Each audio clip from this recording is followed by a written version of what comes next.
violent, brutal. Fans are gonna lose their fucking minds. Some say I'm the hero, and others say I provoked him. The 2018 movie and kills were about a woman who was prepared for Michael every day of her life. This is a movie where she's actually trying to move on. I've said goodbye to my boogeyman. New beginnings lay ahead.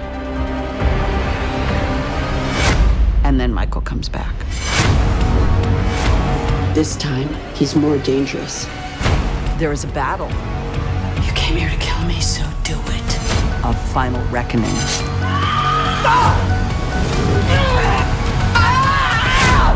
It's crazy intense.